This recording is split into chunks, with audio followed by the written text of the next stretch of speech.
Little man, you're crying, I know why you're blue. Someone stole your kitty car away. But if I'm talking to him and I'm here, it's sort of my... It's so your shot, yeah, so it's there. Don't mind me. Kind of, I think, coming into pairs. okay. 50-50, and is that it, or not? Whatever.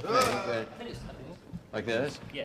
Is that I play the Grandmaster. Yes, I'm the head of Sakaar, and it's colorful, and even though I've lived since shortly after the Big Bang, 14 million years old, the only thing I like to do is to play games, really. And I've gladiatorial. When we meet I'm in the middle of my gladiatorial games, producing, and what else? And then there's a kind of a rebellion, and I have to deal with that and all that kind of stuff. But if you fear not, I can't be killed, just like my brother Benicio del Toro, the collector. And there it is, and that's in the middle of this whole other story, the Thor, young Thors.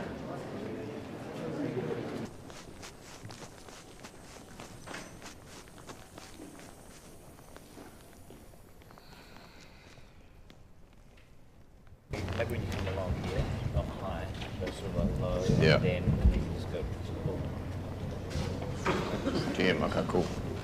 2, 1, go!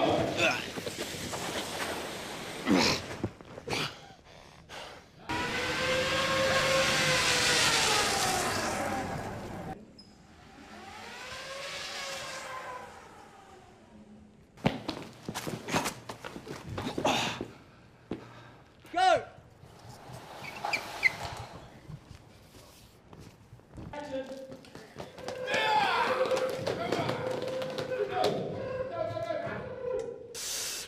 I think the objective from, even years before we'd written the script was to change this film up in some way. I think it all started to feel a little bit familiar and predictable, and I called Kevin Feige and said, we got to do something different here. And he agreed, and was incredibly receptive. And then we had Taika come on board, who had the same attitude. And so yeah, it was about changing the aesthetic look, the hair, the hammer, the costume, everything, the world that we, were a part of, the universe, the music, everything.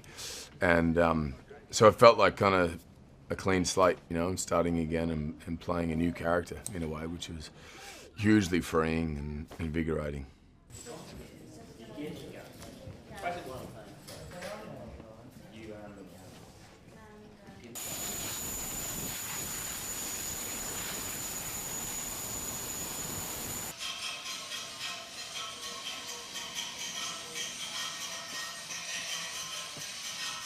I think there's a vulnerability to him, and then accessibility to him that wasn't there prior, I think the first time I played the character was about making him, playing a god, and then being sort of ethereal and godlike and speaking a certain way and moving a certain way.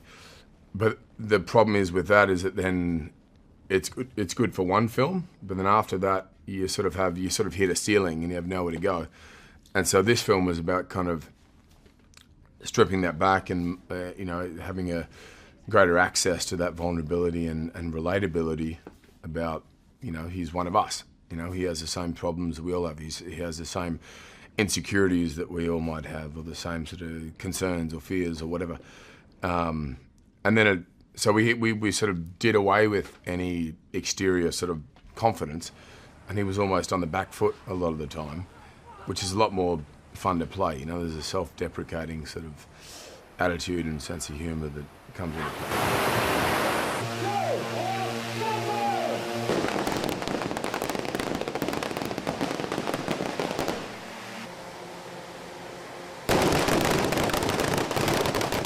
My vision originally was just make Thor the coolest character and make him the most entertaining character, otherwise don't call the film Thor.